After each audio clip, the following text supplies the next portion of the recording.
गासैबो साख्रियानो BTC cancel थाङा बेखौ बुंदों बिथां हाग्रामा महिलारि सारा। दा जों सावरायगोन बेनो जाबाय BTC साख्रि ग्रेड 3 ग्रेड 4 नि सायाव आरो लोगोसे BTC फरेस्ट फिजिकल टेस्टनि सायाव pending HS level technical and non technical TET रिजाल्टनि सायाव मोजां खबर आरो लोगोसे दिनै अटटेकिं लाबाय एबा समायखिरा लाबाय बेनो जाबाय आसामनि मन्थ्रिफोरा जोब्बाय दिनै समायखिरा लानाय हाबाफारिया। बिनि उनाव गोदान साख्रिनि भेकेन्सि एडिआरि 3.0 आसाम पुलिस मेडिकेलाव प्लास एपिडिसिएलाव एन्ड PNRDआव आरो लोगोसे गुबुन गुबुन पस्टआव एबा डिपार्टमेन्ट्सआव।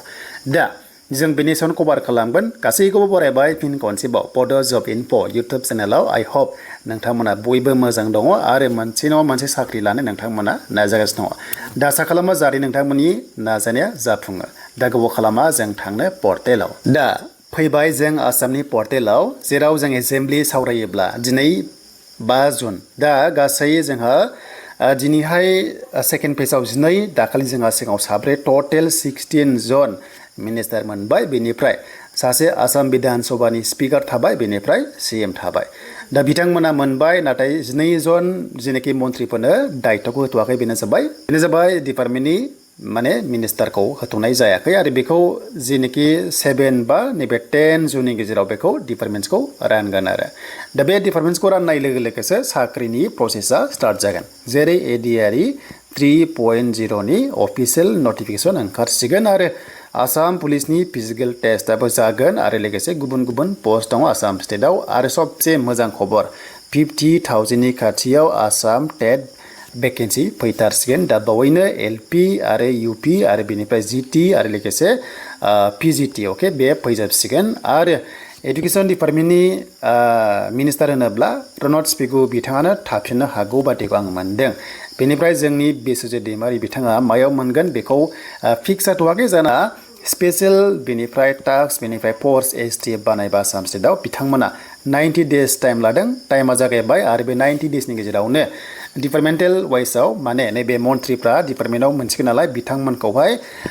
खबर लानानै बिथांमोननि डिपार्टमेन्टआव मा ग्रेड 3 आरो लोगोसे ग्रेड 4 साख्रि दङ खबर लानानै अफिसियेल नटिस होसिगोन बेनो जाबाय एडिआरि 3.0 आरो 2 लाख साख्रिया 5 बोसोरावसो बेखौ कमप्लिट खालामगोन दै माने बे नङा जे देग्लाय खालामगोन नङा आरो बे 2 लाख साख्रिया BTC आवबो हाबफासिगोन एबार बेखौ लानानैसो 2 लाख होदों नाथाय BTC नि एग्जामखौ BTC आनो लागोन बियो रोखा अके एबा सिलेक्सन प्रसेसखौ खालामगोन नाथाय माखासे गाइडलाइन्स सिगनेला डिएसफोरनिफ्राय फैसिगोन एबारनिफ्राय दा बेखौ जों मोनथिबा दानि जोंनि गुबै कन्टेन्टआ जाबाय मोजां खबरा जे BTC नि ग्रेड 3 अके बेनिफ्राय ग्रेड 4 आरो लोगोसे फिजिकल टेस्ट बेनो जाबाय BTC फरेस्टनि आरो लोगोसे TET नि रिजाल्टनि सायाव जोङो सावरायनोसै। दा दिनै BTC निफ्राय थांदोंमोन गोबांथार जेनेखि MLA फ्रा थांदोंमोन बा हमना ला गुबुन गुबुन बिबानाव थानाय लिडारफ्रा थांदोंमोन दिसपुराव बेनिफ्राय जेनेखि जानो गोनां खामानि अटटेकिंआ जाबाय आरो लोगोसे मिडियायावहाय गोबां सोंदों आरो जों खावलायबाय थादोंमोन मिडिया पार्सनफोरखौ जेब्ला सोङो नोंथांमोना साख्रिनि सोमोन्दै सोङो होननानै बेनो जाबाय ग्रेड 3 आनो जा ग्रेड 4 आनो जा बा TET आनो जा नाथाय बिथांमोना सोंदों नाथाय मोनसे थालांदों बेनो जाबाय ग्रेड 3 आरो लोगोसे ग्रेड 4 पेन्डिंखौ मा खालामगोन होननानै बिथांमोना डाइरेक्ट सोङाखै अब्लाबो जेनेखि सोंदों TET नि सायाव सोंदों BCDC नि सायाव सोंदों आरो फरेस्टनि सायाव सोंदों आरो TET नि सायाव सोंदों दा बेखायनो जोङो फार्स्टआव TET खौ सावरायनोसै बेनिफ्राय जोङो BCDC फरेस्ट आरो लोगोसे ग्रेड 3 ग्रेड 4 खौबो जों सावरायगोन। दा जों फैबाय इडुकेसनाव बेनो जाहैबाय जोंहा LP आरो UP लेभेलनि पर्टेला बेनो 984 दा बेयाव जों क्लिक खालामबा जोंहा सिगां लगिन खालामनानै प्रफाइलाव थांनायमोन नाथाय दा साइडआ बिजि डेट मिन्स मा बिथांमोना आपग्रेड खालामदों मानोना रिजाल्ट बावहाय आपल'ड खालामगोन लगिन खालामनानै रिजाल्टखौ नायनो हागोन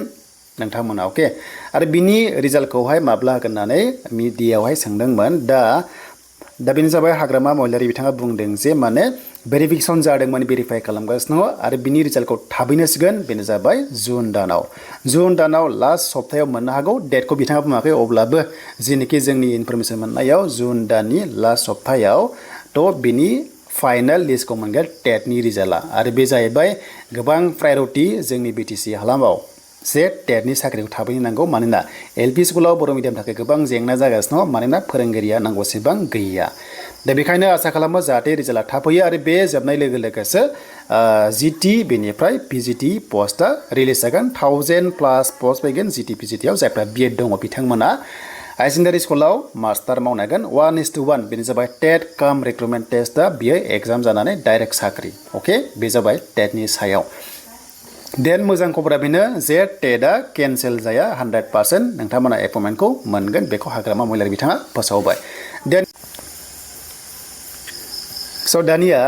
मिडियाया सोंदोंमोन जे नैबे BCDC बेनिफ्राय नैबे फरेस्ट जेनोखि थांनाय बाराव 420 बेनिफ्राय 414 बे साख्रिखौ होलांबाय दा बेखौ सोंनायाव जे बिथांमोननि सेलारिया मा जागोन होननानै सोंदोंमोन दा हाग्रामा महिलारि बिथाङा बुंदोंखि माने जायफ्रानोखि लिगेलाव दङ लिगेलि जुदि साख्रि मोनदोंबा बिथांमोना साख्रिया थागोन आरो सेलारिखौ 100% माने बिथांमोना मोनगोन नाथाय साफा सानै इलिगेल दङबा बिथांमोना साख्रिया थाया आरो बिथांमोना मा माने टार्मिनेट जागोन फायार जागोन आरो माने होखारजागोन बे बाथ्राखौ बुंदों दा जायफ्रानोखि लिगेलाव फैदों जेबो टेनसन गैया सेलारिया अन दा वे फरेस्टारानो जा फरेस्ट गार्डआनो जा आरो BTC जा दा सिंनि खोथाखौ आं सावरायला नाथाय सेलारिया बिथांमोना जासिगोन बारा गोबाव गैला बेखौ बिथाङा बुंदों देन दानिया जोंहा फैबाय दाना मोनसे थालांदों बिथांमोननि मिडिया सोंनाया जेनाखि पेन्डिं थानाय ग्रेड 3 आरो ग्रेड 4आ मा जागोन दा ओरैनोथ' आसामनिफ्राय जेबो प्रब्लेम गैया आरो ग्रिन सिगनेल फैदों जे बे प्रसेसा जानांसिगौ होननानै अके डिसकासनाव दङ 100% प्रसेसा जासिगोन बारा गोबाव गैला बे दान मोनसे मोननैनि गेजेराव जुन आरो जुलाइआव बिनि प्रसेसा जागोन अके देन बेनिफ्राय टेनसन दाजा जायफ्रानोखि ग्रेजुवेट लेभेलाव पास जादों येस स्किल टेस्टनि थाखाय नोंथांमोना प्रेक्टिस खालामबाय थादों अके एन्ड जायफ्रानोखि ग्रेड 4 अके ग्रेड 4आव बायबा होदोंमोन नोंथांमोना रिलिजखौ नेदो नाथाय मोनसे आंनिफ्राय मोनसे एसे डाउट जादों जेनाखि ग्रेड 4आवहाय मोननै दंमोन ना first page second page first पेजआ डिग्री पासआबो इलिजिबल जादोंमोन एन्ड सेकेन्ड पेजआव अनलि HS पाससिमल' क्लास एनिफ्राय इलिजिबल जादोंमोन दा डिग्री पासनो साख्रि होगोन ना होआ बेखौ आं एसे सानदों मानोना आसामावथ' साख्रि मोना डिग्री पासआ नाथाय BTCआव मा अपसन लागोन बेखौ CSPआ नेक्स्ट लेभेलाव नटिसखौ फोसावनो हागौ बे उननि बाथ्रा देन बेल' जे ग्रेड 3 बेनिफ्राय ग्रेड 4आ केन्सेल जाया आरो बे केन्सेल जानाय नंला बियो प्रसेसआव जागोन अके थ' जाहाथे बयबो पजिटिभाव थायो बारा नार्भास जानाङा नाथाय जों गभर्नमेन्टखौ रिकुवेस्ट खालामनांगोन जाहाथे फार्दार प्रसेसखौ खालामना होयो मानोना जोंसो एबा बर'फोरासो बांसिन साख्रि मोनगोन आरो गुबुन गुबुन हारियाबो बेवहाय साख्रिखौ मोनगोन जायफ्रानोखि खथा वाइसआवहाय रिजार्भेसन वाइस थायो अके दा बेखौ जों मिथिबाय एबा सावरायबाय दानिया फैबाय lastly BTC forest डिपार्टमेन्टनि physical test अके माब्ला जागोन जायफ्रा एप्लाइ खालामदों येस फिजिकेल टेस्टनि थाखाय नोंथांमोना रेडि जादो दा बावैनो मोजां खबर सफैगासिनो दङ हरखाबै नटिफिकेसन रिलिज खालामनायखौ नोंथांमोना पर्टेलाव मोनगोन नैबे CSBआव बे ग्रेड 3 जेनाखि पस्टआ जाहैबाय फरेस्ट गार्ड आरो ग्रेड 1 ना ग्रेड 1 बाबो बे थार्ड ग्रेड लेभेलसो दे फरेस्टना बिदि बुंनाय जायो नामखौहाय जास्ट बुंनाय जायो आरो डिपार्टमेन्ट वाइसआवहाय दा बिनि फिजिकेल टेस्ट खालामनोबा नैबे रडआवसो जोङो थाबायनांगोन अके हमना ला एग्जाम्पल नैबे जाबाय हमना ला क'क्राझार सरायखला नङा होमबा 7 APPN बेयाव लादोंमोन रडआवहाय फिजिकेल टेस्ट खालामो बेना नैबे फिल्डआव खालामा फिल्डआव खालामबा माने गोबां प्रब्लेम जायो हौवाफोरा 26 km हिन्जावफ्रा 16 km थाबायनांगौना 4 आवार्सआवहाय बेखायनो रडआवसो खालामगोन बेखौबो दा बे रडआव खालामनोबा गोबांथार माखासे मेटेरियल्सनि गोनांथि जायो जेरैहाय टेन्डार जायो बा बहाबा सोरनोबा जेनाखि थिकादारफोरनो होनाय जायो बा कम्पानिनो होनाय जायो माखासे मेटेरियल्सखौ लाबोनो जेरै थांनाय बाराव फिजिकेल टेस्ट खालामनायावहाय बेवहाय CC केमेरा दंजोबोमोन ना लामा लामा बेफोरखौ जगार खालामनांगौ जायो आरो लोगोसे मस्ट इम्परटेन्ट फिजिकेल टेस्ट खालामनायाव बेनो जाबाय मेडिकेल टीम नांगौ जायो अके स' मेडिकेल टीम नांगौ जायो जेरै नों फिजिकेल टेस्ट होनायाव इन्जुर जाबा बा हमना ला माबा मोनसे जायोबा डक्टर आरो नार्स नांगौ जायो बिनिफ्राय आरो लोगोसे गारि नांगौ जायो एम्बुलेन्स नांगौ जायो बेखौहाय मेडिकेलनिफ्राय सापर्ट लानांगौ जायो बेखायनो हेल्थ सेक्टरखौ नांगौ जायो दा बेफोरखौ जगार खालामगोन फिजिकेल टेस्ट जानाय सिगां बेनिफ्राय गासैबो रेडि जाजोबबाथाय फिजिकेल टेस्टनि थाखाय नटिसखौ होनाय जागोन आरो आं सानदों बे खामानिया सिरि जागासिनो दङ